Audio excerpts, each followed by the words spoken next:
在人类长达几千年的冷兵器战争史上，存在着一个物理极限。当军队数量的差距达到1:20的时候，任何战术、计谋、勇气，在绝对的数量堆积面前都应该失效。但这个铁律在公元前205年的那个春天失效了。彭城之战，这不仅仅是一场以少胜多的战役，这是人类战争艺术的一座孤峰。后世的一代代名将只能仰望，无法复制，因为缔造这个奇迹的是那个与之神勇、千古无二的项羽，是那个时代甚至整个中国历史上个人武力值的终极体现。他用这一战告诉世界，在绝对的天才面前，56万联军不过是一群待宰的羔羊。无论这个数字在真实历史中是否注水，这种悬殊到极致的战损比都足以证明，那是一场神迹。但正如所有神话都有代价，这场最辉煌的胜利，恰恰也是大秦帝国废墟上旧时代英雄的最后一抹余晖。故事的导火索埋藏在几个月前那场著名的细亭分封里。项羽以为自己是新世界的架构师，他肢解了天下，分封了18路诸侯，但他犯了一个致命的错误，利益分配不均。在齐国最有实力的田荣，因为没有跟项羽搞好关系，连个王都没封上，而他的手下和副将却被项羽封为了齐王，这是对野心家的羞辱。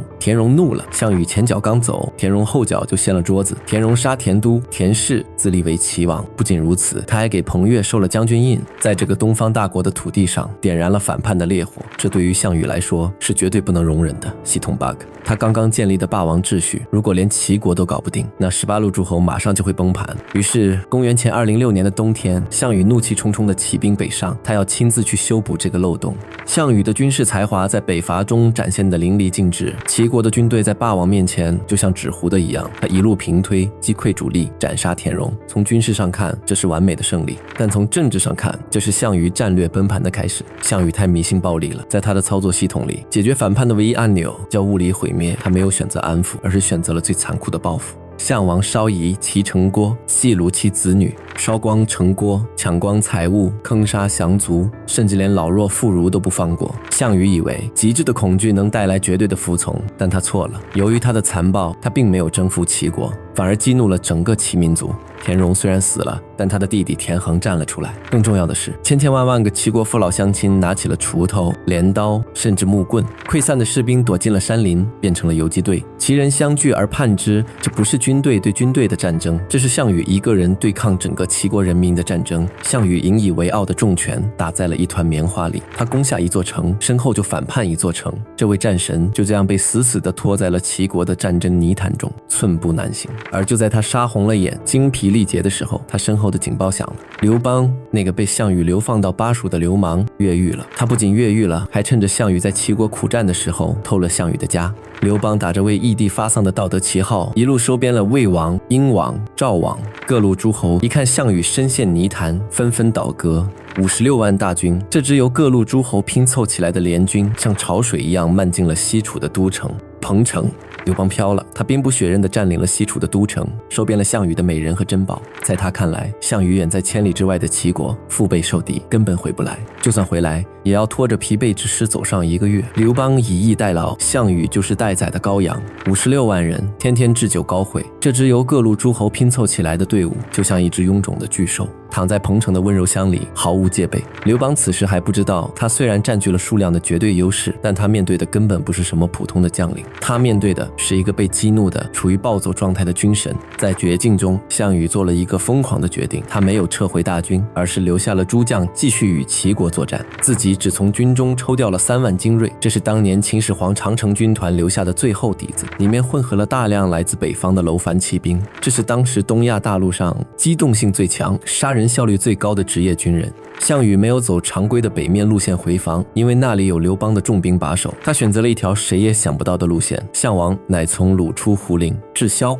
他像一个幽灵，利用骑兵的急速绕了一个大圈，穿过鲁地，悄无声息地出现在了彭城的正西方。萧县当56万联军还在沉睡时，死神已经绕到了他们的背后，站在了他们的床头。拂晓时分，汉军的营地里还弥漫着宿醉的酒气，最外层的哨兵揉着惺忪的睡眼，看着西方的地平线。地面上的石子开始剧烈跳动，不是雷声，是密集的马蹄声。沉击汉军而东，3万楚军骑兵身披黑甲，借着清晨第一缕微光的掩护，从西向东发起了冲锋。接下来的半个时辰是人类战争史上最血腥的时刻。当第一波楚军骑兵以60公里的时速撞进汉军营寨时，根本没有所谓的交战，巨大的动能直接把前排的汉军连人带盾撞飞了10几米，长戈穿胸，马蹄踏骨。汉军刚刚睡醒，很多人连盔甲都还没穿好，手里拿着的甚至不是兵器。面对全副武装的楚军精锐，他们的身体就像纸糊的一样脆弱。刹那间，萧县的汉军防线变成了一座巨大的血肉磨盘。刘邦的联军连营百里，遮天蔽日，但项羽的3万骑兵在这无边无际的营帐中纵横驰骋，就像一台全功率运转的绞肉机，摧枯拉朽。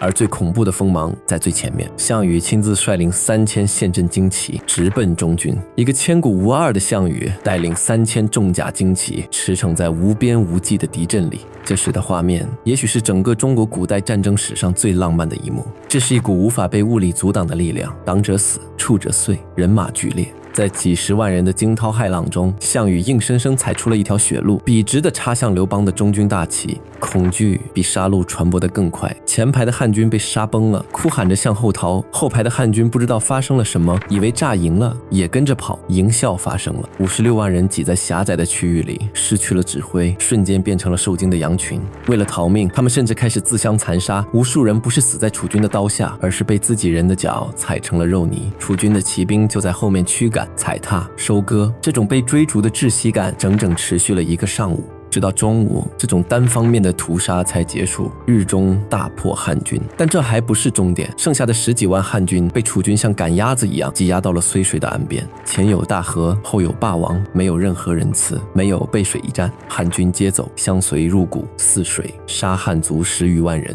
那一天，睢水为之不流。你见过河流停止流动吗？不是因为干旱，而是因为尸体。层层叠叠的尸体硬生生填平了宽阔的河道，切断了水流，暗红色的血水漫过堤岸，把原本葱绿的平原变成了一片粘稠的血色沼泽。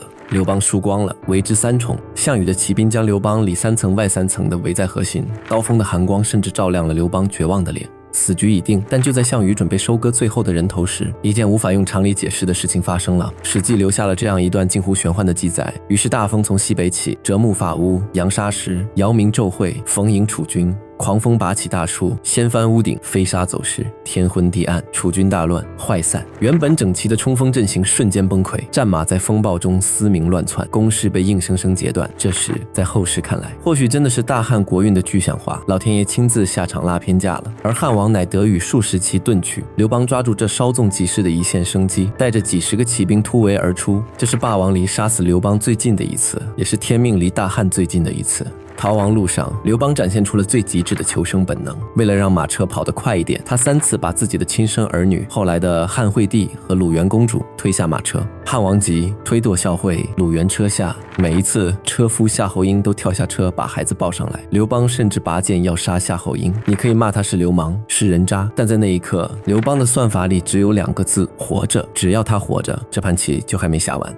项羽站在睢水河畔，看着被10几万尸体填平的河流，这一刻他是无敌的。他用3万人物理粉碎了刘邦的56万联军，他用一场完美的闪电战向天下证明了霸王依然是那个不可战胜的神，但他不知道，这却是他人生中最后一次真正的胜利。这是一场回光返照式的辉煌，就像一颗超新星在熄灭前会爆发出比整个星系还要耀眼的光芒。彭城之战就是项羽这颗将星在陨落前最刺眼的惊雷，他赢了战术，却输了时代。他用极致的暴力强行延续了那个贵族英雄时代的寿命，但他杀得死士兵，却杀不死历史的趋势。就在他享受胜利的时候，逃到下邑的刘邦虽然满脸狼狈，但眼神中已经没有了恐惧，因为刘邦终于明白，神是杀不死的，但神是孤独的。要战胜一个神，不需要另一个神，只需要一群恶狼和一个精密的系统。